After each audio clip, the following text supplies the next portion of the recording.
Hello, everyone. So, welcome to another episode of Stars and Cars with me and Marissa, my soul sis. This one is episode 49, and we're going to be talking about energies for May. Hello, Marissa. Hello there. We are coming in here. I can't believe it, but it's going to be May. I know. And this is our final one for me from this side of the world, anyway, for some time. Yes, and technically we're recording before your solar return, so we can still say happy birthday to you as Oh, we thank you. Thank you. Yes, yes, yes. So, that's coming up. By the time we release this, I believe it already will have happened, but it's Yes. coming up. Yes. Thank you. Yes, of course. It's a birthday month of celebration. But yeah, so we're moving into the month of May and much to talk about when it comes to the lunations. We've got a little bonus at the end of the month, and we're going to check out what the cards have to say too. So, Yeah, free lunations. We beginning, ending, and in between. So it is yeah, two full moons and one new moon, and also, as we just said before we press recording, Pluto is stationed in retrograde. So we end in our direct, all planets direct season as well. So there are definitely some changes coming up for us in May. absolutely. All right. Well, let's see. We tuned in here and pulled our cards we're going to reveal for all of us now. See what is coming up as our Queen of the Moon overarching energy. Ooh, ooh. Oh yeah, I know this one. Resilience. Okay.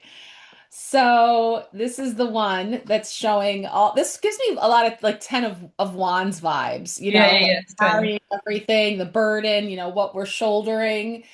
Um, that is showing that, it's something, these energies that we've been moving through and will continue to move through, calling for resilience and calling for May is the month that I typically get into all of the spiritual garden analogies when we talk about, we've turned over the soil, we've planted the seeds now with that big, new moon in Aries, we've kicked off the new astrological year, and now we're like tending to it. So this is Mhm. reminding me that like bag of what looks like all the weeds and the things that are being extracted in order to really foster, the growth that we're looking for in our spiritual gardens. And I also feel because, Taurus season, we creating foundation for what we want to grow in the future, but also it's for many of us, not everyone, but for a lot of parts of the world, it will be the Mother's Day as well, which is where we came from, the womb, the family, the ancestor lines. So we know that between Taurus and Cancer, we have the sextile, which is a supporting aspect, and also Jupiter still being in the sign of Cancer for another 2 months at the time of us recording this.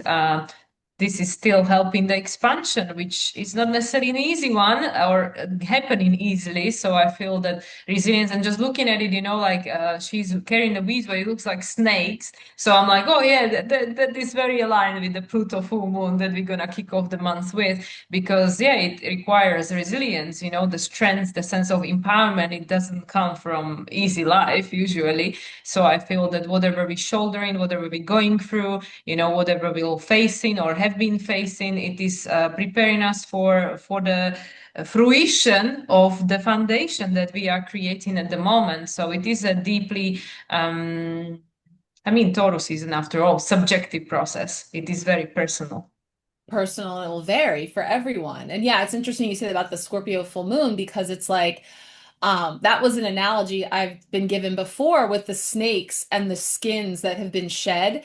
And this even gives me that idea of like, what old skins am I still trying to carry with me? Imagine all the versions of you, all the different versions of your life or, your understanding of different things. If you held on to all of them and tried to carry them with you, would it look something like that? If it were made into a physical manifestation of that. So the snakes and the refuse kind of gives me that sense of like schlepping along with all those shed skins versus, integrating them in a way.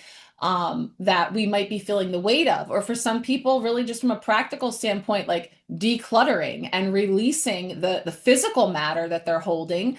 And Taurus season in our bodies, and it's the sun's coming out in the northern hemisphere, and people start thinking about wearing less and everything. So that's too when people might start looking at their own health and fitness, and shedding some things as well. So there's sort of a layers of things that I'm picking up on with that.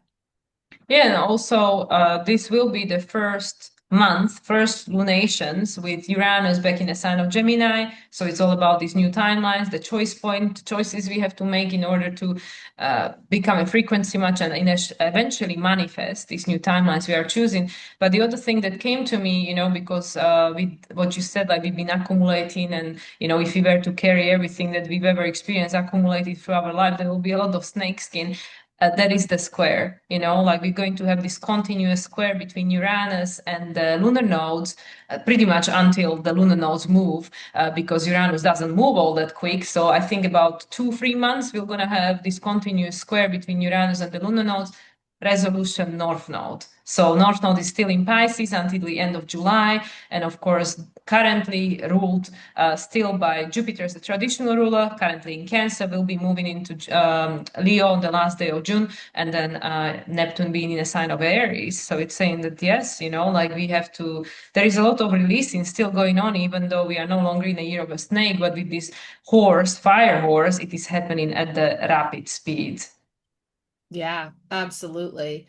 And I see that there's a play on words here in the Queen of the Moon about it, which is, as you are expanding and growing, you're inevitably going to encounter some resistance. So we're getting resistance versus resilience, or resistance calling for resilience, in the sense of like, that's when you have to go within to your own inner will and perseverance when you come up against resilience or resistance rather. So it's sort of like, we're all learning, growing, healing, and expanding on our own in our own personal ways and on our own personal timelines. And as we're doing that, and we're stepping out, and this month has been all about the Fool and the energy of just sort of stepping into it, that we're going to come up against resistance because not everybody's changing at the same time, the same speed, and the same ways. And so, I think that's another factor, is that like with so much happening so fast and people are awakening and all these things are going on, you come up against resistance. And so there's this call for resilience in that. And I think the more we lighten our load, the less dense that it is in terms of what all we're holding on to or attaching meaning to or attaching emotion to, the more ease we'll have in our movement. Yeah, and that we know it's not easy at all, right? The No, trust that sounds and great. your faith, don't worry about it, it's spirit will take care of it. It's like, do Hey, I'm loaded over here. so yeah, so I mean, like it is scorpionic. It's a very scorpionic process. It's like, yeah, you kind of just have to die and be reborn. And like, what you mean? The ego Yeah. obviously struggles with all of that. So, and it's interesting because during this full moon in Scorpio, which is the May 1st one, we'll have the Mercury conjunct Chiron. So and on Mm. the 27-degree mark as well, which was exactly the degree where we had the new moon in Aries. So no kidding. And Chiron is the key between Saturn and Uranus. Obviously, Chiron, as we know, will be moving into the sign of Taurus very soon in 2 months.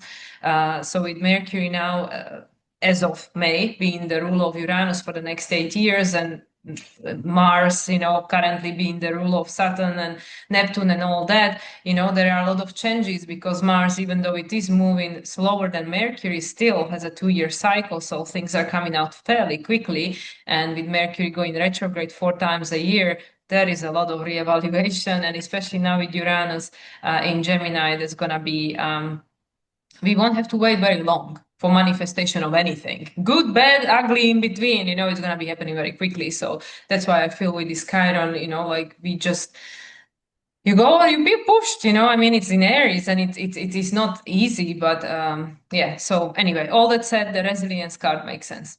Yeah, and we'll see where it goes from here because it's funny. I don't know if you know the card, but we have chosen a really beautiful deck that we haven't used in a while for our tarot, which is the Tarot of the Cosmic Seed. There is a card in here. It is the Ten of Wands that looks you'll see what if I just want to see if it came up, and then I might pull our conversation. I just want to see because I think that expands on this as we touch on those three lunations. We'll see. But let's find out. So, beginning of the month, we've got ooh, the High Priestess coming in Mhm. at the beginning of the month. All right. Not too shabby to start out that way. And then not the 10 of Wands, but the 10 of Cups, right? Coming up Oh, here. that's a better energy. Okay, that sounds good. And then the Hanged Man, the Hanged One coming in.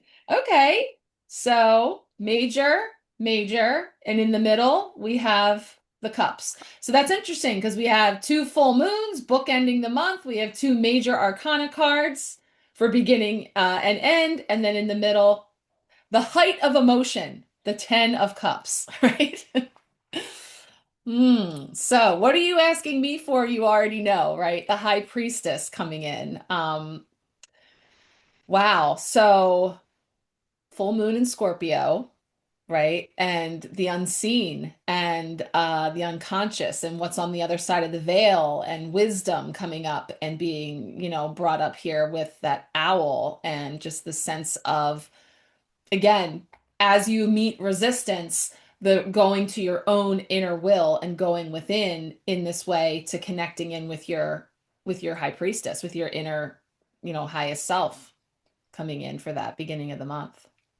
And to me, it's very interesting that technically we have one, two, three, because I mean, it's the 10, which is in the middle, and the two at the Yeah. beginning, and the 12 adds up to number three. So we have kind of like a order of things, even though not in the order that we would like them, the Right. chronological one, but still, the universe is talking. And yeah, with the high priestess, then we know Scorpio is very psychic, very intuitive, and we know, but we don't want to know, but we know, and it's hard to accept that the only way we will feel self-empowered is that we will learn to trust ourselves and be guided from inside out, not outside in, because if we are dependent on something external of us, then we will always feel disempowered, that I need the third party, the someone else to tell me. So it makes perfect sense to me that this card is coming up with the frequency or connected to the full moon in Scorpio, because this is quite challenged full moon in the square with Pluto, T square with Pluto. And also we have many, many squares going on simultaneously throughout this lunation. Some of them, like dissolving, some of them applying, but it doesn't matter. There are a lot of squares in the sky. Also, the square to the lunar nodes from both Uranus and Venus. So there is a lot of pressure, a lot of tension. So when the world is in a state it is, when maybe my own life, your life is in a state it is, then it's like, well, where am I going from here? What am I doing? Let me look at what everybody else is doing. Let me look at what world is going. And when all of these things are actually not stable or reliable or necessary what I envision for myself, then the only place that I can go is inside, is myself, is to trust, because the high priestess represents the moon. And we know the moon is, in a sense, in a high frequency, it's your intuition, it's your connection to your higher self, to the true essence of who you are, not the identities that we are applying into our everyday reality to have an experience as a human. So this is also part of that Jupiter, Jupiter being squared by Mars, and also I believe still within the range of square with Mercury, connected to that Chiron. So with Jupiter it is about the expansion of consciousness in Cancer, and that is through whatever means it has to take place. And yeah, the resilience, the high priestess, it is all telling a similar story from the way that I am tuning into the energies, even though it could be interpreted in many different ways. But the high priestess is, in a sense, the key to sovereignty. Because also important thing to add, the Aquarius is in conjunction with Cancer, and that's the blind spot, but that's how it grows, how it evolves, how it transforms. The Aquarius transforms through Cancer, Cancer transforms through Aquarius.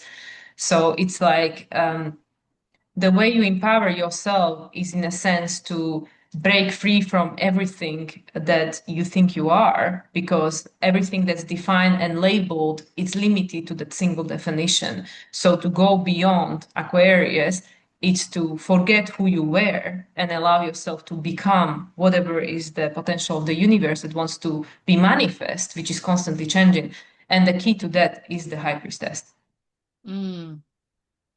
Yeah, and that is definitely, I'm feeling like a whole story from that because I'm noticing the snakes everywhere now, but I noticed, what is traditionally representative of the two pillars of light and dark, of the seen and the unseen and all those opposites, both of them are completely, see, snakes are wrapped around both pillars, and in the center is your sovereign knowing. So I'm just kind of feeling like as things continue to be revealed or continue to be brought out, and the snake skins are shedding, it's happening all around on all sides, in both the seen and the unseen, in the light and the shadow, in, all sides of the division and dualities that we see in the world right now. And so while all that's going on and the snakes are slithering around and it's all, I mean, you can even see she's strung up by a snake as we endeavor over here, and we Yeah. know the snakes here.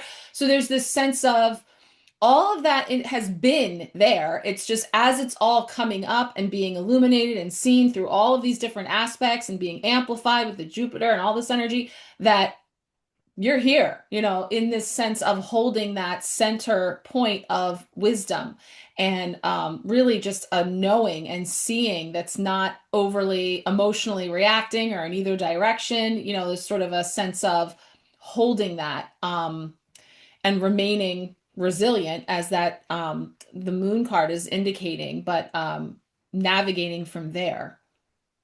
Yeah, and what just came to me in regards to the snakes, like, yes, there is no like polarity, like one white, one black. They're both the same technically, because it is the same. The light and the dark is the same. It's just the flip side of the same coin, even though it's hard to perceive it as such in a three-dimensional experience of being a human. It is polarized. One is better, one is worse. We have a preference, but from the source consciousness is the same thing. It's coming from the source, from the oneness, from the same consciousness.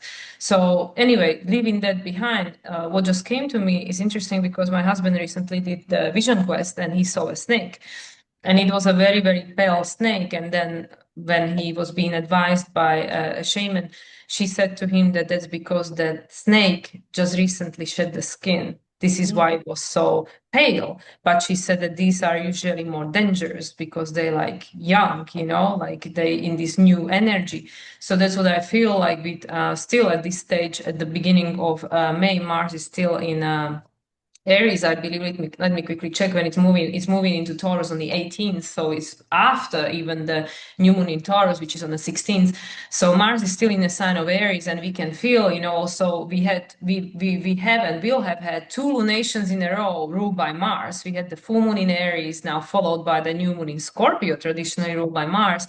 And either way, Mars in Aries, there is a lot of fire being stirred up because with this shedding of the snake skin that's been going on throughout 2025, the year number 9, now I feel a lot of people have less tolerance. They have less tolerance for the unwanted. So, if they don't know how to respond in a different way, they'll just react to the energy. So the energy is very, even though we are in a Taurus season, the energy still is very fiery and it's very young. I feel the energy, this new energy that has been like conceived with the solar eclipses in Aries throughout 2023 till last year, which was alongside with Pluto moving in and out of Aquarius and then staying in Aquarius.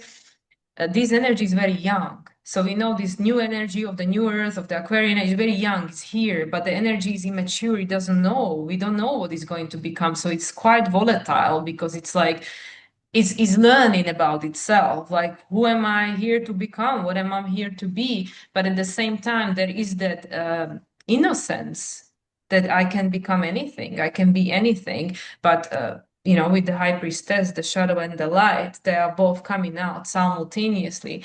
So there are so many layers to this. And with the Scorpio, you can go as deep as you want. So I feel that there is a lot of depth being unrevealing because also being revealed, also with Jupiter still directly connected to every lunation through the rulership by moon, because being in a sign of Cancer until end of June, there is a lot of new awareness. Like, yeah, this is all we know, the catchwords, catchphrases, but now it's more like, whoa, but now I am starting to understand how this feels. It is not just mental, it's something that actually, oh yeah, just like you and I were saying that astrology really is being embodied full time. So I mean, yeah, with the high priestess, it's just like, yeah, you're starting to understand without words because now you know how it feels. Wow, I'm totally feeling that, to use that word again, but I totally vibe with what you just said there because that just takes us right into the 10 of Cups, which says, okay, I'm getting all these downloads and all these things are coming into my awareness. And then how do I register that? Like, how does that connect in with me in a tangible way? Well, it's my feeling, it's my emotion. That's how it comes to my attention. And so when we look at the 10 of Cups, the suit of the heart and the feels and the emotions, and typically known as like the happy family card or like, your tribe and all come together. And so what I was getting is middle of the month, I was reminded of my family is my rock analogy, which is saying that, yes, family is my rock, whether we're talking, families of origin or chosen family for being that sense of, safe refuge or that I can come back to when no matter what, but also like banging my head up against a rock, right? The family, my familiars, the people around me give me all the examples I need to bring up and express whatever emotions need to be Mm. moved, whatever is coming up for me. So it was kind of giving me, how am I feeling that this is coming up? I have this awareness, I'm the light and the shadow, everything's being exposed, and it's evoking in me an emotional, a reaction, a feeling. And then, when we come into our day-to-day lives where it all happens, um, looking at the emotions that are coming up. But the challenge is, and this is something that we were starting to get into in our conversation before we came on here, is a lot of times we get taken down the distraction of reacting to the thing that's happening or the person that's presenting it versus the emotion that that is bringing up for me and sitting with that. So I feel like this 10 is about this culmination point of you know, processing all of that in order to really level up and step into the new cycle, which we can see isn't quite happening yet, as in May anyway. But it's like that thought of like when we know that we're doing a complete renovation of our home, and we understand that in order to get to that beautiful new dining room that we've designed, there has to be a wrecking. The wrecking ball comes in. We don't get angry at the wrecking ball or react at the wrecking ball or get caught up in the wrecking ball that's doing the demolition. We understand that this is in the point of the demolition is happening in order to build that new beautiful dining room. So there's this sense of what's going on, within our homes, our families, our communities, the things that we're seeing there, and the feelings that are coming up with that versus getting caught up in the details of the characters or, the way that it's playing out. Yeah, and that takes the real strength because the Ten of Cups is technically the third decan of Pisces, which is Scorpio. So here we got another Scorpio, and actually, as looking at this card, they are all water. The High Priestess is the moon, water. This one, Ten of Cups, is water, and then of course, the Hangman is also water because it represents Neptune. So this is what I feel. There is. You can go as deep as you want, but you can go as deep as you allow yourself to feel. So yeah, so absolutely with the Ten of Cups, like are you willing and ready to go all the way, as far as you can go, the 10, because it will reset everything else, with the 10, the year we are currently experiencing. And I was just trying to look at where Venus is going to be at 27 degrees of Gemini. Yeah, for the new moon in Taurus, which, as I mentioned, is happening on 17th or 16th of May. 16th of May. I mean, for Asia and Australia, it will be already on 17th. But yeah, Venus will be still in a sign of Gemini on 27 degrees, which is the number 9, and that is 27 degrees is a Gemini degree of Aquarius decan. So it all takes us to the same place, the choice point. We have a choice, even though Uranus is already in a sign of Gemini, but it is still conjunct that moon, that new moon in Taurus will be experiencing in the middle of the month.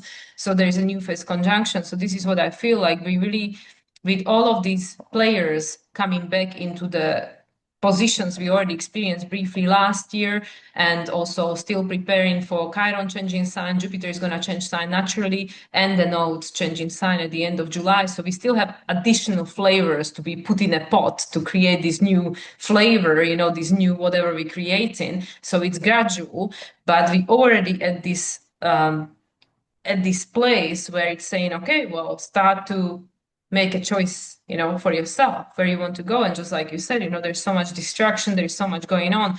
To bring this emotion out of us now, are we getting lost in the who and why? Just like I remember Lee said that Lee Harris in one of his I don't know if it was the one for this month or last month, I think it was March, when he said that the story doesn't matter anymore. You know why I feel this way right here, right now? The story doesn't even matter. It's the feeling. I'm able to sit with the feeling without getting lost in a story or the character that brought the story to your awareness. So that's what I feel is very important. Like, am I able to, because when we don't feel good, I want to lash it out at someone. I want someone else to feel that way. Like, I want to project it, because like, no, I don't want to feel this way. I don't want to have to go through this. And this is something that I had to digest myself last month, when that was very active, that message from Lee in my own lived life experience, where I was going through my own situation, and I ran out of stories. I was like, I don't even know why I feel this way. I just feel this way. So I feel for many of us, through internal or external, many external, micro and macro situations and circumstances, feelings are coming out. And we know the main one, the number one most present with humanity at the moment is the fear.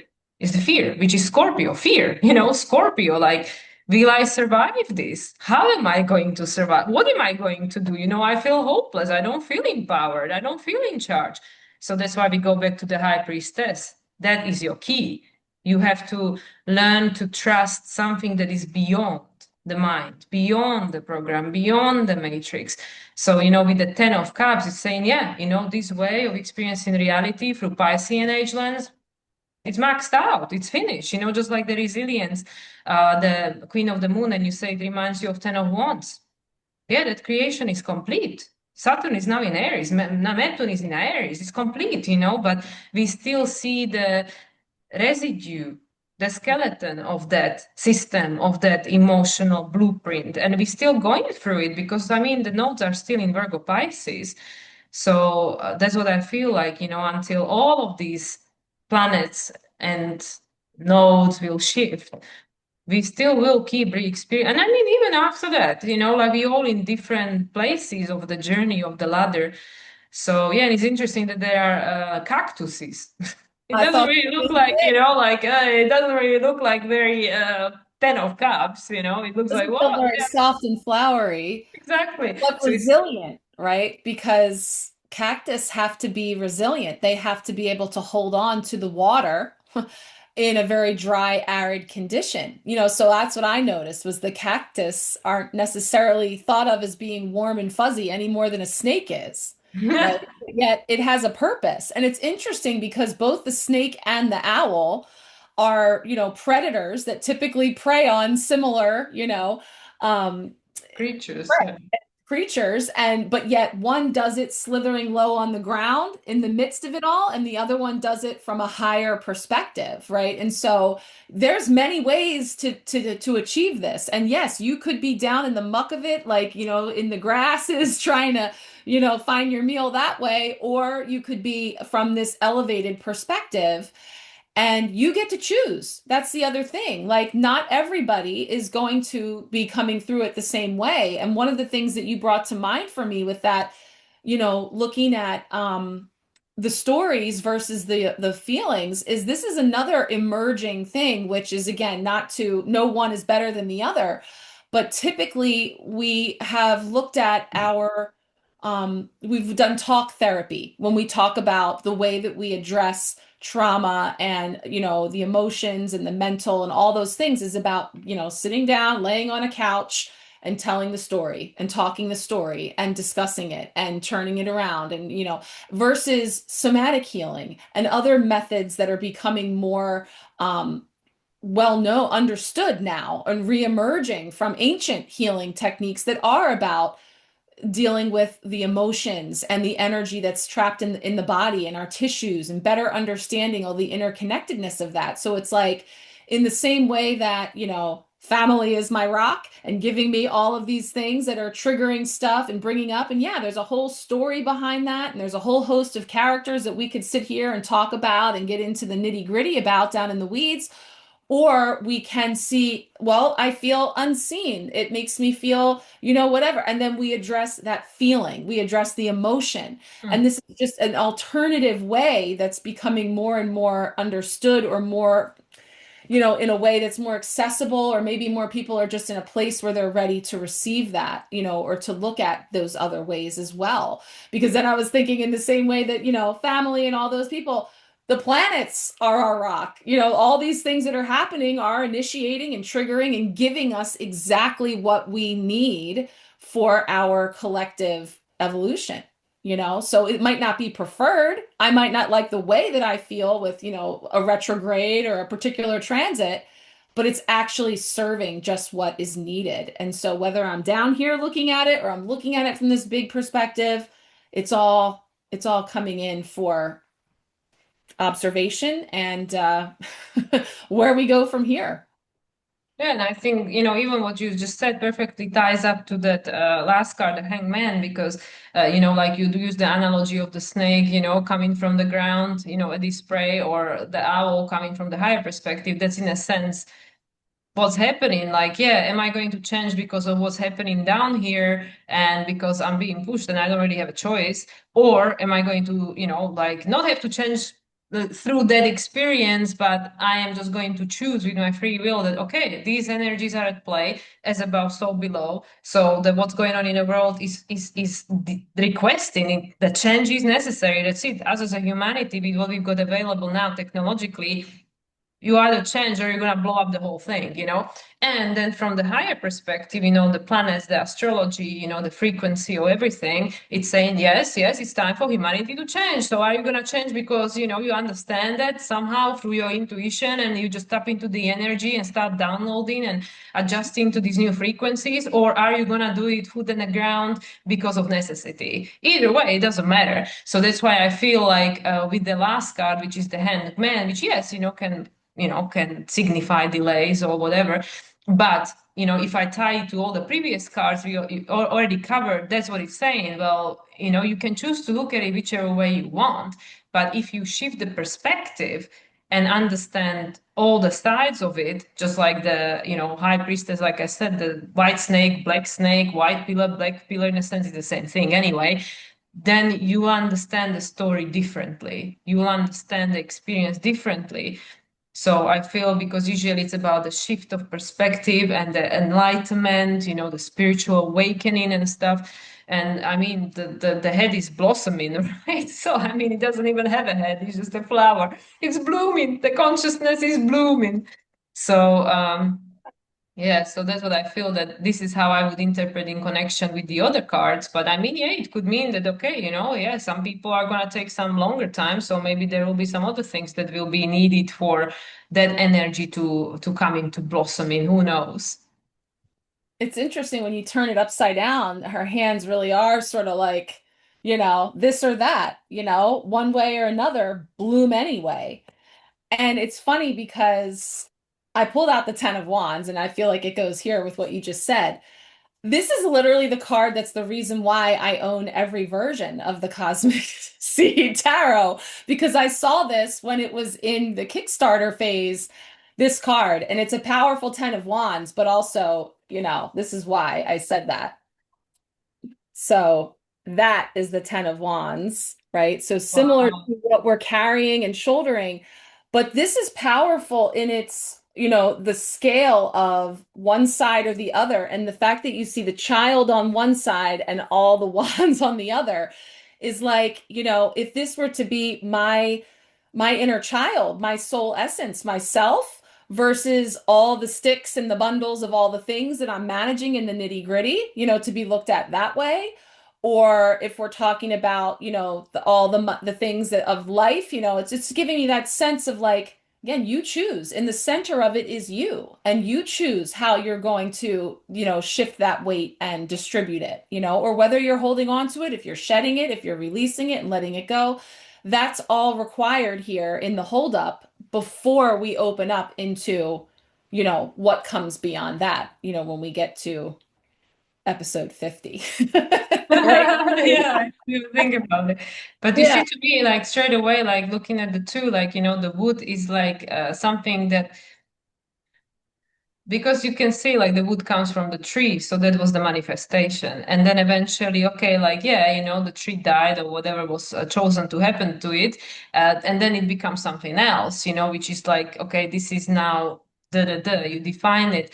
Or the child, the creation, so we can look at the past or the future. So you have to decide, which is also like what I was, what we shared in our conversation, that it's time where we have to start looking forward. We cannot just keep looking back and like, oh, karma, that, this happened before. Okay, consequence to that choice was this, da da da, and we just keep spinning wheels, recreating the same pattern, fitting the same energy. And yeah, some of us came here to do exactly that because everybody's needed, all the boots on the ground, all the hands on the decks, right? And the contrast is needed. Everything is needed right here, right now. But if that's what doesn't fill you with joy and excitement because you are not a psychopath and you desire something different and you want to create a different world and you want to experience life in a different way, then you're here to create the child, the creation of the future, the new expression for humanity. So yeah, we can look at all that's created, but that pieces of those pieces of wood, they will never become a tree again. Mm, The glory of that growth has already ended. It's gone. It's gone. It can become something else, a new creation. I don't know, a cabinet or something, but it will never be a tree again. It will never be a lived thing that will grow. Whereas here's the other thing, which the child is a child. You don't know what is gonna become of it. It's a potential. So this is where, like, yeah, we have to choose, like it's funny because she's holding this thing, like two branches and the hangman upside down, two hands, like yeah, we are at the yeah, choice and it's point. like a scale. It's like balancing it out. And then also, everybody is like they're looking that way, which I'm looking at as like the past in terms of like where we're going from here. So there's this burden or this heaviness or this it's like all of the refuse of everything that's been getting demolished because we're, what you were just saying brings me back to the demolition analogy. If like, that a house and we're literally taking a wrecking ball and demolishing what it was, and we can't rebuild using those materials. So when we say like, if these walls could talk, yes, all of these things happened in this space, in this room, in this way when it was this what it was, but it is no more. It doesn't diminish what happened. It doesn't take away from the experience. We carry that essence of that with us, even though that framework is no longer standing. And from it, we're building something new, something more expansive. There's an upgrade taking place. Again, it doesn't take away from, that it was meaningful, in its, I'm thinking like literally of a house where like we had this cute little tiny house and I loved our house, I loved it. but we outgrew it. We very quickly had 3 kids and there was just no more room. We had already done all of the renovations, we had built onto it. And there's, things about each stage that are very sentimental, or, geez, I'm so glad we don't have that old, small closet anymore, whatever. But ultimately, we decided to move on and build something new. We built a bigger house, and so we expanded into that, even though, and then ended up with another kid unexpectedly. But, we created space and the space was filled. But no, I say that because I feel the energy of, with what you were just saying in that, because it is hard not to look back nostalgically or reminiscing on things in ways to say that, like, it's a weird place to be when we're actively watching the demolition of something that we called home for so long. And then there's that natural fear of, what if we can't build something better? Or what if it isn't better? And, we're afraid to let go. And so that's why I think there's a lot of schlepping and carrying of all of this refuse versus, using it as the fuel, as the kindling. This is something that was coming in really strongly for me with the new moon in Aries, using all of that to build this new fire, this new wave of what's being created. So I feel like, that's the big fancy, way of looking at it perhaps, but boots on the ground, I think it does look like things coming up into our awareness and seeing things, coming in that, we may not like what it looks like, and needing to reconcile that in a way that feels right to us and whatever that may be. Yeah, there is like again, there is the choice of the preference, like because that's really, as I'm sure I've shared before, that that's really the only freedom that we have, the freedom of free choice. You can make a choice, and even though sometimes the choices are not easy, and we might say, well, I don't have a choice. I have all of this going on in my life. I'm stuck, but there is always a choice. There is always a choice. It's not always nice. It's not always easy, but there's always a choice, and that's the only freedom we have. But going back to the house analogy, like that's what came to me as well, that yeah, that building the house, the whatever it was, but there were memories created in that, and they were observed and experienced by someone and recorded in Akashic record and stuff, and they will live forever, even of those people. Like if there was an old house where your grandparents lived, and then they died, and then it was sold, and maybe it was torn apart, and maybe there is a shopping mall now or whatever, but those memories, they will always live. The memories of the grandparents who lived there, the memories, that timeline exists. It's recorded. It's recorded. It exists somewhere. So nothing's ever wasted. Nothing's ever just like, okay, now it's gone and that's it. Because in a linear form, in a linear way, yeah, the book, yeah, exactly. And then it's just about that, like we know a lot of people who can like astro travel and project and do all sorts of things and stuff. They can tune into Akashic record, they can tune into frequency, they can do the remote viewing and stuff, future, past, present, doesn't matter. These things are possible. It's just a matter of being able to tune into the files, into the energy of that stuff. So that's why, like, just for humanity as all, the collective consciousness energy and the micro macro changes happening in individuals' life, whatever happened, whatever had taken place and is either ending or gone or changing, it held a meaning, it held a purpose, it is a memory somewhere. It's not just gone and that's it. But based on the frequency of things, the Aquarius that comes after Saturn, after Capricorn, and Pisces, and then the cycle begins again with Aries, and so on and so forth. Nothing is static. Yeah, we up and down, and we like it when we up and we say, oh, I wish this moment never ends. And then when we're in a shit situation, and we go, oh my God, I just wish this was over already. So it's all relative. It's all relative. So by the law of balance, law of balance of the universe, it says, yeah, don't worry, everything will keep changing forever, because that's just how things are. And yeah, and that's what's going on. And it's not easy to accept it when it's something that I am attached to and I like, and now that thing is changing. If it's something I don't like, then it's okay, I don't mind. It can change, fine. But as a collective consciousness as all, and as a memory of the Piscean age as the totality, we cannot cherry pick. Like, yeah, you can cherry pick in your own experience, but not for humanity because these are bigger contracts. So that's what I mean. When we look at the things that are wanted and unwanted in the world, that is not my jurisdiction. My jurisdiction is what am I choosing in my life, in my experience, in my interaction, and what I can influence by my free will. So Mm, this is the choice. This is the freedom. This is the Capricorn in conjunction with Aries and not Aries, in conjunction with Gemini and Leo. My choice, my creation, but I have to take responsibility. So we all have choice. yeah. Yeah, we all have choice, and then there is also the responsibility and the karma of it as well. Because I was just thinking, like, yeah, we can cherry pick, but there's still pits and there's still things that we can choose not to look at. But that's where, we might be experiencing all of that needing to be reconciled before we can move on. So we're getting hung up on all those unresolved things that need to be cleared because they're not at a frequency that can be sustained and go on with us. In the same way that before you can move, you got to clear out a lot of stuff. You got to look for all that crap that you don't use and you're not taking with you. So that's just been this, long unfolding process that we've been going through. But, May is looking like a continual, but we're really I think we're getting greater and greater clarity though as we've been going. So we've been getting increasing clarity where more of us are able to see that, how that's showing up in our own lives, how we can look out into the macro and see how that's showing up.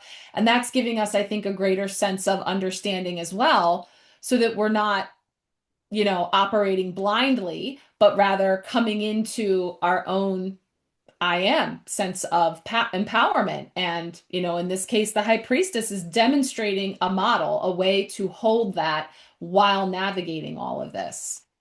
Yeah. Yeah, and then last thing that again connected to that high priestess is that I can confirm that every single person I've been speaking to and I came across in my life that and many are going through very life-changing situations, stepping into unknown. They don't know what's gonna happen. They just have a one thing like, okay, there is a job opportunity. I don't even know if I'm gonna live there, stay there, if this job gonna go anywhere, but whatever.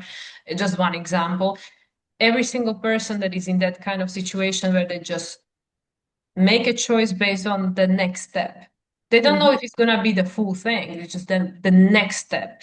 And then synchronicities, serendipities, maybe it's not that thing. Maybe it's something that will lead to another thing. But they're like, I can really like, I've been told so many stories from people where they didn't know. They just made a different choice because their heart told them, you know what, let me just try something different.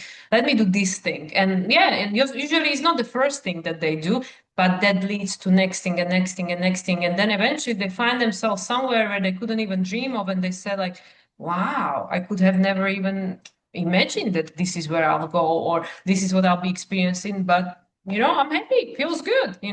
So I've been experiencing a lot of that. I think perhaps as a like universe giving me a hands up, don't worry, just take the step into the unknown, it's gonna work out, look at all these people and stuff. And as we know, everything, because we are still in the world of duality and polarity, will come with mixed bag of goods, things you like and things you like less. But the one thing that's guaranteed is that the change is happening, it is continuous, and yeah, and all what we can choose is how am I going to be responding to this change? Not whether there is a change or if you're gonna be part of the change. That is a guarantee. That is not a question. Right. But how am I choosing to respond to this? What am I choosing to do about it or with it? Yeah, and for many of us, that is a shift in the way that we typically do things. Because I would have gotten tripped up right there at that spot where you said a job opportunity, or I felt this like urge to like, oh, let me throw my hat in the ring, and it feels so like aligned, and wow, this must be it. This is the universe showing me, and I fire off this email. I mean, these are like literal things that have happened to me, and the person just never ever responded. I never got an answer. So if I were to think, oh, I guess what was I thinking? I felt like that was the thing to do, but actually, what it served, it was an exercise in me putting myself out there. It was an exercise in me putting words to what I bring to the table. And so if that was a practice, if that was just something for me to see back, to reflect back to me, success. So it's interesting because that for me would be a shift in perspective to not just go, I thought I was supposed to do that, and then they didn't answer me, and get all caught up in the, lower vibrational emotion of that. And another flip I was seeing there is that, hey, let's say we had to say about this Ten of Wands, not that those are all stuff that we're holding on to and burdens, but actually those represent the nuggets that we've been picking up along the way, the wands, where all of a sudden this empty bucket is now filled with enough wood to go build my own house or to build my own, so there's this sense of this stuff that we've been picking up along the way, instead of seeing it as snakes and things that, we don't want, saying like, oh, how can I use this as fuel? How can I use this as something that I can build something new with? And so we're literally being shown that the new version of us and what we have the potential of building, we've got all the tools we need right here to do it. But it's shifting that perspective. It's shifting that, making that free will choice to say, that I'm going to choose what path I'm taking as the snake or the owl. This energy of where I'm going to do it. And neither one is right or wrong. It's just a path that's chosen to be taken. And, could one be more efficient than the other in terms of linear time or ease of getting there? Perhaps, there's many different ways to do it. But I don't know. That's interesting. There's so much here that just tapping into, but definitely intrigued to see how it all unfolds in May. Yeah, and for sure. And I feel like with the hangman that whatever is going to transpire at the beginning of May, we will see it very differently at the end of May. So we'll have the experience, and blah, blah, blah. And we feel the feels with the Ten of Cups, like what this brought up for me, whatever needed to be processed, present, past, future. But I feel that by the end of May, whatever will have happened at the beginning of the May, we will have a different perspective because it's a full moon in Sagittarius as well. But with regards to your own example, what you've experienced, one thing that came to me straight away was, it's not the right time. It's the right thing, not the right time. But the other thing that came to me, even if it's not this exact thing, but it showed you the desire. It stroked the fire like, hey, how about this for growth? How about this as a new experience? So through all of that, everything is It, serving. yeah, exactly. And it's like, and it's that freeing ourselves of the limitation of only seeing it like A, B, C. I got the idea, I did the thing, where's my job? And then getting caught up in that. Just the job, of course, is just an example, but anything that we're sitting there just sort of holding on to and dragging around versus, let me dig around in here and let me take a couple of my core stories that I lead with, the time that like this thing happened and this person did this thing to me and this event, and sit with those and actually challenge myself to flip that and look at it from a different perspective and see what story I get out of it. Like I recently saw something about, you can overthinker over here. But instead of overthinking all of the losses, the challenges, the mistakes, why don't you overthink all of the greatest things you've ever done? Why don't you channel that energy into overthinking about all the most amazing things that have ever happened, So it's like, all perspective gleaning and giving us an opportunity, once again, to choose. You choose, and that's really where we're at. Well, all the old stories come up because they want to be released because my husband has this theory that all the prophecies, all the prophecies from Bible and from everyone, that made a prophecy, he said they are begging us to change them, because then they don't have to manifest, so that's why even self-fulfilling prophecy, okay, let me remember when this happened in the past, like, oh yeah, for sure it's gonna happen again. Okay, let me tell me what a failure I am with regards to job, relationship, whatever.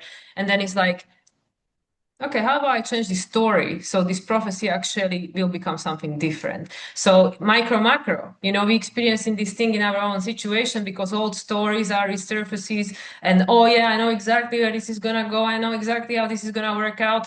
And with the world, oh yeah, look at this. We know exactly where this is gonna go. We know da da da da da. And the prophecies and the Bible said and the Quran said and whatever else said this and this will happen.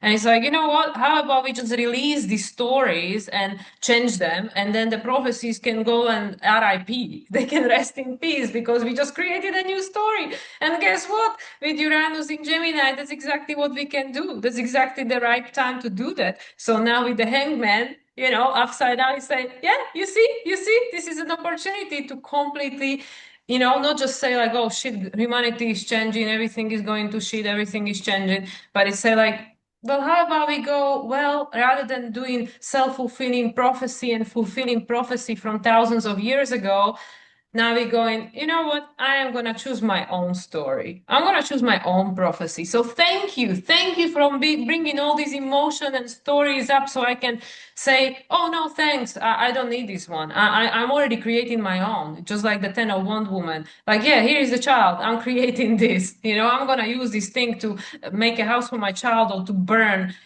something or to make a dinner. I choose. So that's what I mean. So because we had this new moon in Aries that resetted the cycle of the three eclipses, new moon solar eclipses in Aries throughout 2023 to 2025, I feel with regards to that, a free will is here. We Mm, might say like eclipse, like, oh shit, the universe is in charge, the destiny is in charge. But because this new moon in Aries that happened in April resetted that, it was a new moon, not an eclipse. It was just a new moon, but it ended the cycle that was seated with the new moon. I feel a lot of our free will is back. So it's saying like, yeah, humanity is gonna go through a completely new cycle, and that you don't touch. That is decided by something beyond your comprehension. Now, what you want to do with it, now you have a free will to choose, especially with Uranus in Gemini. And whatever you choose is good because it's a new creation. mm. And they'll be learning and all of it within each one. It's just a matter of choosing your own adventure. That's So, right. With the yeah, Sagittarius full moon. there we go. That's where we land at the end of the month. So, yeah, let's see with that. We'll put our official punctuation mark on with the companion deck here, the Oracle of Awakening, another beautiful deck, also from Lelania Simone. So, I'm going to shuffle up and see what comes forward for our final card. Let's see. Hmm.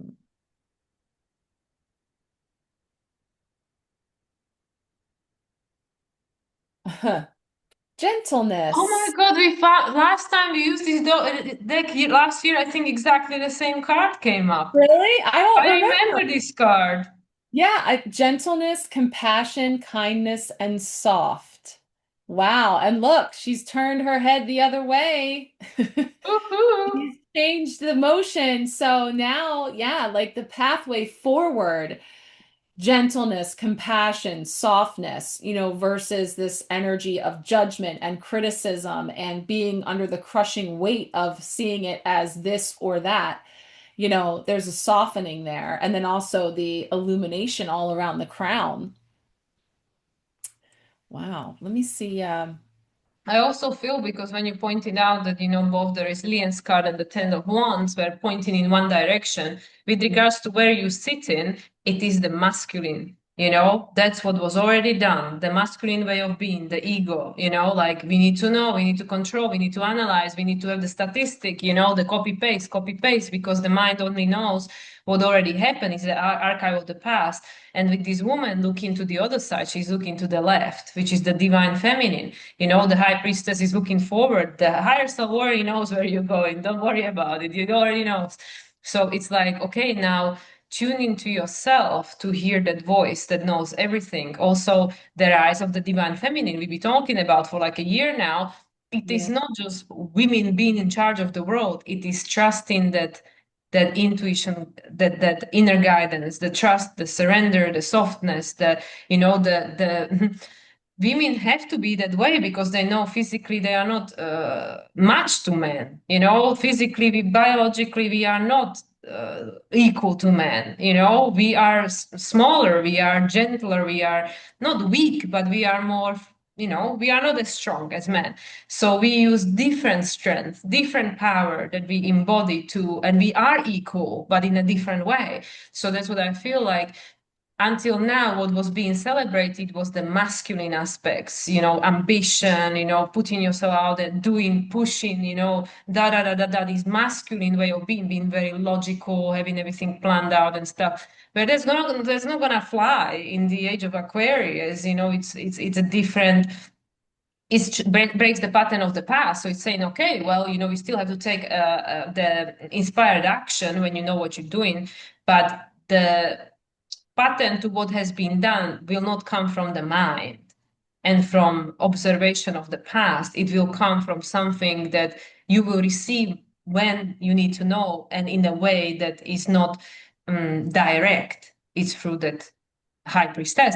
So that's why to me this card, like the gentleness, it's yes, be gentle, be compassionate with yourself, but it's also saying tune into your divine feminine. Yeah. The divine feminine, and also like just the blossoming and the unfolding, because you're in the midst of it. So how it's how to be, versus what to do. So how do Yeah. I be in this moment? And it's about being the container that holds the gentleness. It's Christ consciousness. It's 5D.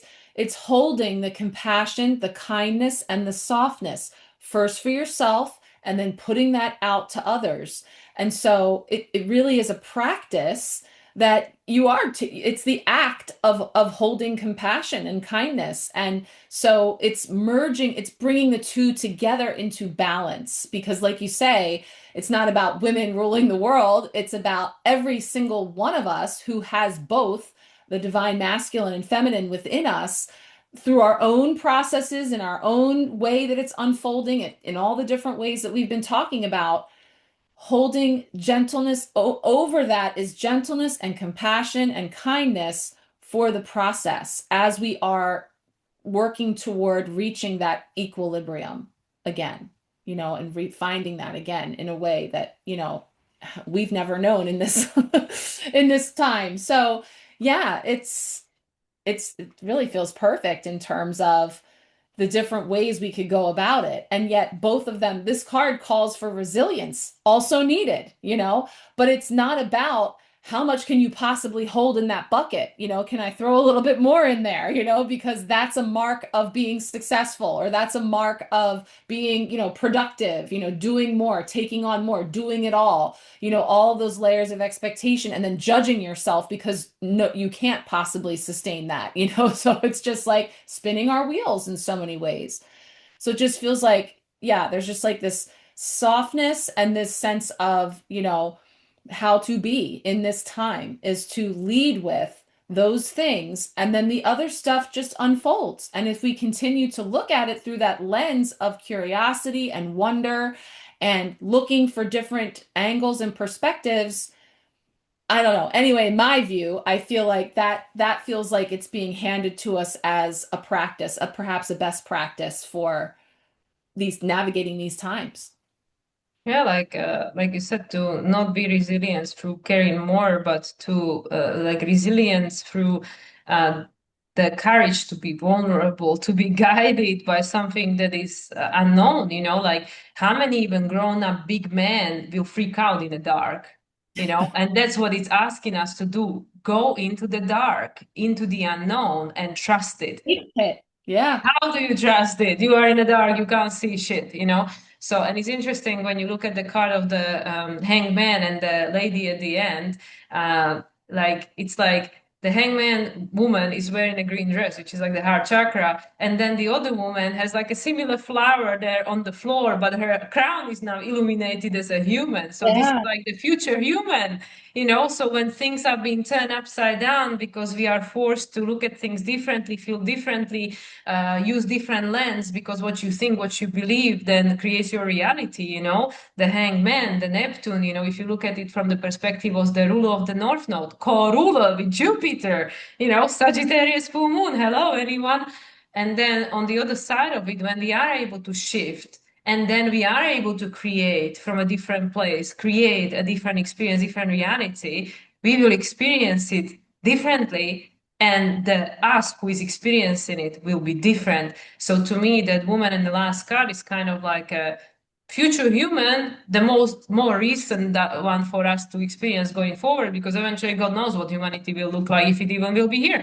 But the future of humanity from here to the next point is this: being guided from within, being in that state of receptivity and intuition. These are all very feminine. All the cards have very, very very feminine energy, which is not just because there are women on them, but it's this like allow yourself to be led and guided, because the strength of the woman in the world is not necessarily in her physical, is in the, I show up, the courage to bring the life into the world, the courage to carry the burden, the courage to be the, I don't know, the one that men tell all their problems to, or hold a strong, whatever it is, the courage, because they know that, okay, yeah, I have a different role, I am not here to do everything that everybody else is doing. So it's the same thing for the, you as an embodiment of your soul. You didn't come here to do everything everybody else is doing or to be the same way everybody else is. No, you came here to learn what am I here to do and how am I here to be. And I find it out from me, not from someone else telling me what it is. So that Yeah, takes courage. absolutely. Courage and also a willingness to be misunderstood, and also the strength to endure not receiving kindness and softness and gentleness in return, and that's the resilience, but also, you know, there's this sense of, and that's where, moving through the work and the birthing pains and the process, it's not to oversimplify it or make it sound like it's a walk in the park, but there's this sense of the blossoming that's coming through that birthing process, and the way forward ideally is to embody this gentleness, compassion, and kindness, even in the face of suffering and uncertainty, and not even in or despite, but because of, the suffering and the uncertainty calls for more compassion, more kindness, and more unconditional love and understanding to allow for the space for that to unfold. So And to me, much. it's very interesting because the woman on the card looks like Hindu, right? And to me, it's so paradoxical that Hindu religion has more female deities than probably any other religion. And I don't know this as a fact, it's just an observation. So don't, quote me on that. But from observation, they have more female goddesses than I probably have many so other religions. many male. Yeah. But how are women being treated there?